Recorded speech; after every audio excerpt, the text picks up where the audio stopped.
নমস্কার, তোমাদের সকলের প্রিয় পাঠশালায় আরো একটি নতুন ক্লাসে তোমাদের সকলকে জানাই স্বাগত।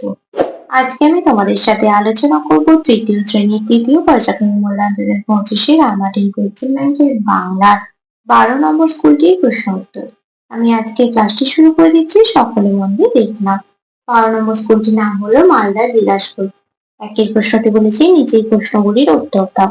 কয়ের প্রশ্নটি বলেছে আগমনী কবিতাটি কবির নাম সহ প্রথম স্তবকটি লেখো। আগমনী কবিতাটির কবির নাম পেনেন্দ্র মিত্র।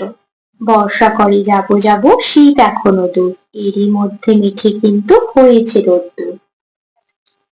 ক্ষয়ের প্রশ্নটি বলেছি সব আছে ঠিকঠাক, আজ কি আরাম। উদ্ধৃত অংশটি কোন কবিতা থেকে নেওয়া হয়েছে? কবির নাম কি? আজ কবির আরাম লাগছে কেন? কোথায় সব ঠিকঠাক আছে? দেখো চারটে প্রশ্ন আছে, চারটের মান আছে 1 নম্বর করে। সব আছে ঠিকঠাক, আজ কি আরাম। উদ্ধৃত অংশটি আরাম কবিতা থেকে নেওয়া। কবির নাম শঙ্খ ঘোষ।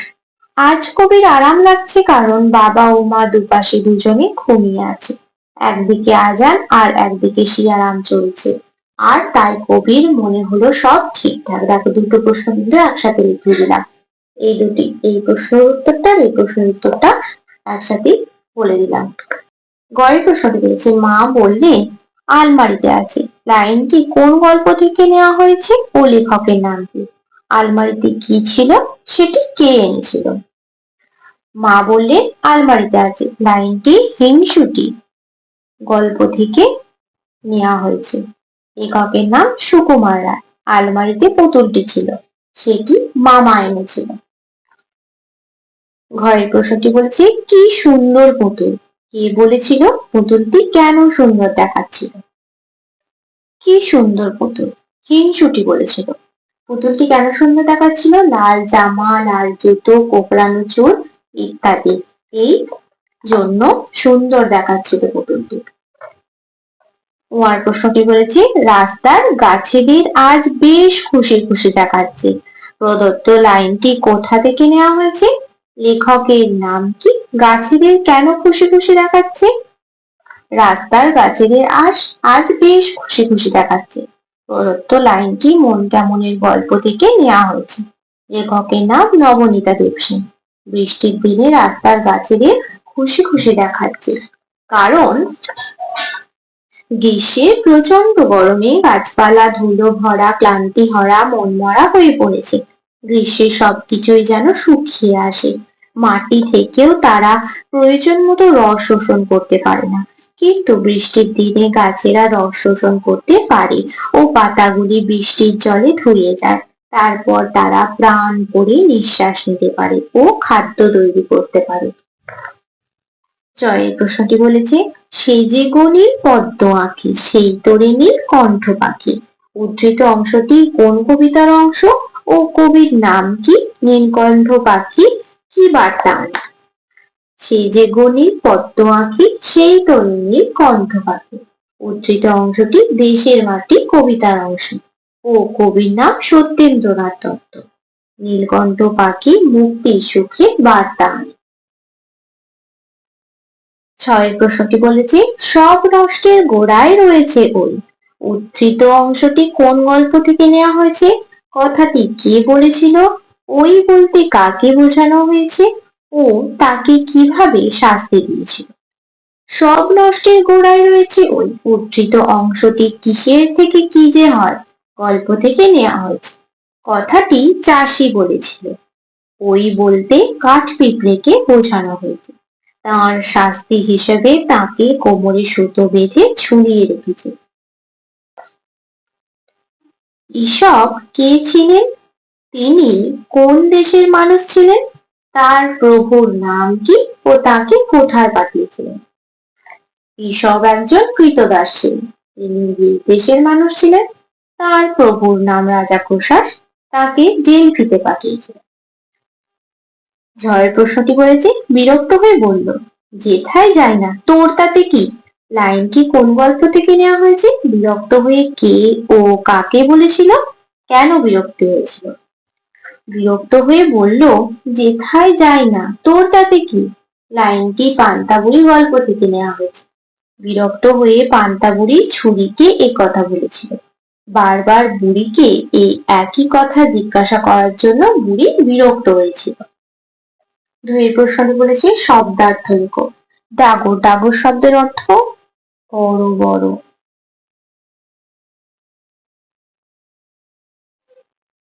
খেই, খেই শব্দের অর্থ শেষ বা প্রান্ত লিখতে পারো। বিষণ্ণ, বিষণ্ণ শব্দের অর্থ দুঃখী বা বিষাদগ্রস্ত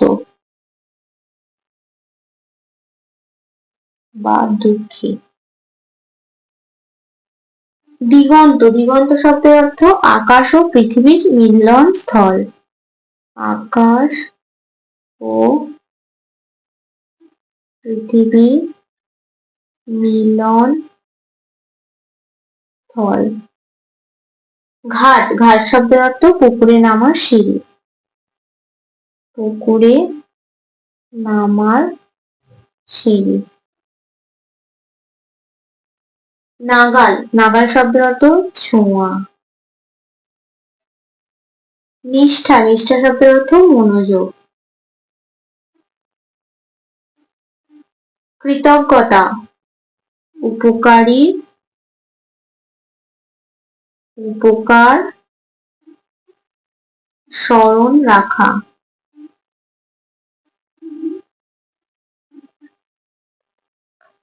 ফিনফিনে, পাতলা। অজ্ঞান, অচেতন। তিনের প্রশ্নটি বলেছে বাক্য রচনা করো। গোদা, হাতি গোদা গোদা পায়ে চাপে ফসলের ক্ষেত নষ্ট হয়ে গেল। গাছি, গুটি পোকা ভূতকে দেখে গাছি করল না। ড্যাবড়া, ভূতটি ড্যাবড়া ড্যাবড়া চোখ ছিল। বার্তা, নীলকণ্ঠ পাখি মুক্তি সুখের বার্তা আনে। তারপরে বলেছি কনক, রাজপ্রাসাদের ছাদ ছিল কনক দিয়ে মোড়া। পরবর্তী পৃষ্ঠায় কি কি প্রশ্ন দেওয়া আছে দেখে নেওয়া যাক। চারের প্রশ্নটি বলেছে বিপরীত শব্দ লেখো। কৃতদাস, কৃতদাসের বিপরীত কি হয়ে যাবে? রাজা বা প্রভু। প্রকাণ্ড, প্রকাণ্ডের বিপরীত হয়ে যাবে ক্ষুদ্র। ক্ষতি, ক্ষতির বিপরীত হয়ে যাবে লাভ। খাঁটি, খাঁটির বিপরীত হয়ে যাবে ভেজাল। পাঁচেরটা বলেছে বর্ণ বিশ্লেষণ করো। ক্লোরোফিল, অনেকগুলি পৃষ্ঠাতে করিয়ে দিলাম তোমাদের। ক যোগ ল যোগ ও যোগ র যোগ ও যোগ ফ যোগ হর্ষই যোগ ল, হর্ষন্তগুলো দিতে কিন্তু ভুলবে না। সারাক্ষণ, দন্ত স যোগ আ যোগ র যোগ আ যোগ কয় মূর্ধন্য ষ, ক যোগ মূর্ধন্য ষ যোগ মূর্ধন্য। ছয়ের প্রশ্নটি বলেছে শূন্যস্থান পূরণ করো। এত ড্যাশ মাগো ওই কুলুঙ্গিতে, এত অন্ধকার মাগো ওই কুলুঙ্গিতে, আরো যে দুজোড়া আছে পাইনি দেখিতে। তাহলে আজকের ক্লাসটি আমি এখানে শেষ করছি। খুব তাড়াতাড়ি আরেকটি নতুন ক্লাস নিয়ে হাজির হবো তোমাদের সামনে। যদি তোমাদের আজকের ক্লাসটি ভালো লেগে থাকে তাহলে অবশ্যই লাইক, কমেন্ট, সাবস্ক্রাইব এবং শেয়ার করতে ভুলবে না। সকলে সুস্থ থাকবে, স্বাভাবিক থাকবে। সকলকে অসংখ্য ধন্যবাদ জানাই।